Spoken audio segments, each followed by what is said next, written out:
Hello all, మార్నింగే Kantara chapter 1 movie అయితే చూడడం జరిగింది. చాలా మందిలో ఉండే డౌట్ ఏంటి అంటే కాంతారాకు ఉన్న ఎక్స్పెక్టేషన్స్, కాంతారాకు వచ్చిన రీచ్ కానీ కాంతారా చాప్టర్ 1కి వస్తుందా లేదా అని చెప్పేసి చాలా మందికి ఉన్న డౌట్. సో నా వరకు అయితే మాత్రం ఇట్స్ రీచ్డ్ అనే చెప్తాను. బికాజ్ పర్టికులర్గా ద విజువల్స్ ఏదైతే ఉన్నాయో కాంతారా చాప్టర్ 1లో ఎక్స్ట్రాడినరీగా ఉన్నాయి. కాంతారా 1కి కాంతారా 2కి డిఫరెన్స్ ఏముంది అంటే మాత్రం ఖచ్చితంగా దీని విజువల్స్ అనే చెప్తాను. అండ్ బడ్జెట్ కూడా నేను విన్న చాలా తక్కువ బడ్జెట్లోనే తీశారు. ఇది 125 crores of budget. Because pan India లెవెల్లో ఈ లెవెల్ ఆఫ్ విజువల్స్ కానీ విఎఫ్ఎక్స్ కానివ్వండి 125 crores ఆఫ్ బడ్జెట్లో ఇంత అవుట్కమ్ ఇస్తారని అయితే మాత్రం నేను ఎక్స్పెక్ట్ చేయలేదు. బట్ నిజంగా ఎక్స్ట్రాడినరీగా అయితే ఇవ్వడం జరిగింది. కాంతారా చాప్టర్ 1కి ఎందుకు వెళ్ళాలి అని ఎవరైనా అడిగితే మాత్రం నేను ఫస్ట్ విజువల్స్ కోసం వెళ్ళాలి అని చెప్తాను. The grandeur which they created in the budget of 125 crores అయితే మాత్రం పీక్స్ అనే చెప్పాలి దీన్ని. పర్టికులర్గా రిషబ్ శెట్టి కోసం మాట్లాడుకోవాలి. He's the director and he's the hero in this film. The way he directed the film, first direction గురించి మాట్లాడుకుందాము. The way he directed the film అయితే మాత్రం ఏదైతే ఎక్స్పెక్ట్ చేసామో కాంతారా 1 నుంచి ఇక్కడ డిసప్పాయింట్ అవ్వకుండా తీయడం అయితే జరిగింది. బట్ పర్టికులర్గా కొన్ని జోన్లో మైనస్ పాయింట్స్ కూడా ఉన్నాయి. మైనస్ పాయింట్స్ మనం తర్వాత మాట్లాడుకోవచ్చు. కొన్ని మైనసెస్ పక్కన పెడితే మాత్రం ఎక్కువ పాజిటివ్ పాయింట్స్ ఉన్నాయని చెప్తాను. విజువల్స్ పరంగా కానివ్వండి, ఫైట్స్ పరంగా కానివ్వండి, acting, what an actor he's. నిజంగా చెప్తున్నాను, పర్టికులర్గా ఈ మూవీలో రిషబ్ శెట్టి యాక్టింగ్ అయితే మాత్రం పీక్స్లో ఉంది. 1 man షో అని కూడా అనొచ్చు. బట్ స్టిల్ ప్రతి ఒక్కరి క్యారెక్టర్కి ఒక పొటెన్షియల్ రైటింగ్ అయితే ఉంది. సో దానివల్ల 1 man షో అని కూడా చెప్పలేం మనము. ఎందుకంటే చాలా మూవీల్లో మనకి ఇప్పుడు హీరోయిన్స్ని ఏదో చూపించలేనట్టుగా చూపించి పక్కన పెట్టేస్తున్నారు. బట్ ఈ మూవీలో through out heroine character cinema starting నుంచి ఎండ్ వరకు కూడా అదే లెవెల్ ఆఫ్ ఇంపాక్ట్తో రాయడం అయితే జరిగింది. సో అది కూడా ది బెస్ట్ పాజిటివ్ పాయింట్స్ అని చెప్పచ్చు. అండ్ యాక్టింగ్ పరంగా ప్రతి ఒక్కరు కూడా ఎక్స్ట్రాడినరీగా యాక్ట్ చేశారు. అది కూడా one of the positive points.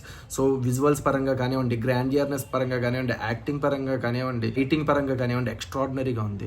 And ఏదైతే మనం పర్టికులర్గా ఎక్స్పెక్ట్ చేస్తామో లైక్ గాడ్ సీక్వెన్స్, ఏదైతే శివుడు వచ్చినప్పుడు కానివ్వండి ఆ సీక్వెన్సెస్ ఎట్లా ఉంటాయి అంటే మాత్రం గూస్ బంప్స్ అయితే వస్తాయి. అండ్ బ్యాక్గ్రౌండ్ స్కోర్ గురించి కూడా మాట్లాడుకోవాలి. నాకైతే బ్యాక్గ్రౌండ్ స్కోర్ చాలా డీసెంట్గా అనిపించింది.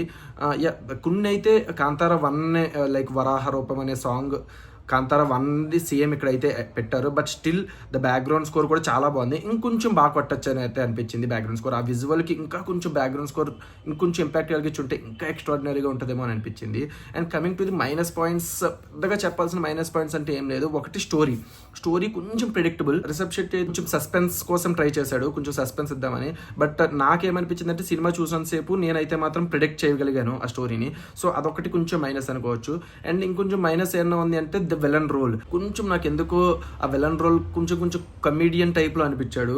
అంటే ఆ విలన్ పవర్ ఇంపాక్ట్ అనేది కొంచెం తగ్గింది అనిపించింది నాకు. అదొక్కటే తప్పితే అండ్ ట్విస్ట్ అదే ఉంటుంది. విలన్ మనం ఒకరు అనుకుంటాము, అక్కడే ఇంకో విలన్ ఉంటాడు. ఆ ట్విస్ట్ అయితే మీరు డైరెక్ట్గా చూస్తేనే అర్థమై, ఎలాగ ప్రెడిక్టబుల్ అది, బట్ చూస్తుంటే మీకే అర్థమైపోతూ ఉంటుంది. సో కంప్లీట్గా ఈ మూవీ అయితే ఇవే కొన్ని మైనస్ పాయింట్స్ తప్పితే సినిమా మాత్రం చాలా బాగుందని చెప్తాను.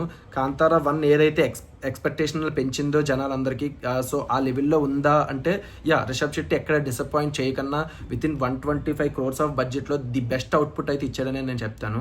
అండ్ దీని ప్రొడక్షన్స్ వచ్చేసి హోంబెలి ప్రొడక్షన్స్ నుంచి ఇదైతే రిలీజ్ అవ్వడం జరిగింది. సో నాకు తెలిసి రీసెంట్ టైంలో హోంబెలి ప్రొడక్ట్ ఇనిషియేషన్ తీసుకుంటే ఆ మూవీ సూపర్ హిట్ అయిపోతుంది. మేబీ వాళ్ళు ఏం మ్యాజిక్ చేస్తున్నారు అనేది తెలియదు. బట్ ఈ పర్టికులర్గా ఈ మూవీ అయితే అందరినీ చూడమని రికమెండ్ చేస్తాను. ద విఎఫ్ఎక్స్ కానివ్వండి, ఫైట్ సీక్వెన్స్ కానివ్వండి, లేదంటే కొంచెం లైక్ యాక్టింగ్ పరంగా కానివ్వండి, చాలా మందికి ఇప్పుడు ట్రెడిషనల్ వేలో కానివ్వండి, హిందూ గాడ్స్ గురించి కానివ్వండి చాలా తెలుసుకోవాలని ఉంటుంది. అసలు ఇలాంటి మూవీస్ని చాలా ఎంకరేజ్ చేస్తుంది టైమ్స్లో మాత్రము. అండ్ ఈ మూవీలో పర్టికులర్గా మొత్తం సీక్వెన్స్ అంతా కూడా కొంచెం లైక్ డార్క్ మోడ్లో నడుస్తుంటుంది. బికాజ్ మొత్తం ఫారెస్ట్ సీక్వెన్సెస్లో జరుగుతూ ఉంటుంది. ఫైట్ సీక్వెన్సెస్ కానివ్వండి చాలా వరకు కూడా. అండ్ విఎఫ్ఎక్స్ కూడా కొంచెం డార్క్ మోడ్లో, మనకి డార్క్ మోడ్ అనేది చాలా వరకు విఎఫ్ఎక్స్ కవర్ చేయడానికి పెడుతుంటారు. ఈ మూవీలో కూడా చాలా క్లవర్గా అదే చేయడం అయితే జరిగింది. అండ్ కొన్ని యానిమల్ సీక్వెన్సెస్ ఉంటాయి. టైగర్ వచ్చినప్పుడు కానివ్వండి, కొన్ని ఫారెస్ట్లో జంతువులను చూపించే విధానం కూడా అసలు విఎఫ్ఎక్స్ అనేది చాలా బాగా చేశారు. నేను ఆర్ఆర్ఆర్ మూవీలో చూశాను. టైగర్ వచ్చినప్పుడు కానివ్వండి రియలిస్టిక్గా ఎలా అయితే విఎఫ్ఎక్స్ ఉంటుందో ఎక్స్ట్రాడినరీగా ఈ మూవీలో కూడా ఆ లెవెల్లో మనం ఎక్స్పెక్ట్ చేయొచ్చు. కొంచెం డార్క్ మోడ్ అంతే, బట్ చాలా బాగుంది సీక్వెన్స్ అయితే మాత్రము.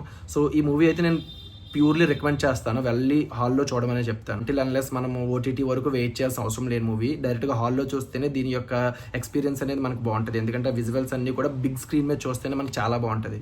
ఈ మూవీకి నేను ఇచ్చే రేటింగ్ వచ్చేసి 4/5, ఆల్మోస్ట్ 4 రేటింగ్ అయితే ఇవ్వచ్చు. 1 బికాస్ ఆఫ్ ఫ్యూ మైనసెస్ వల్ల దీన్ని 4/5 అనొచ్చు.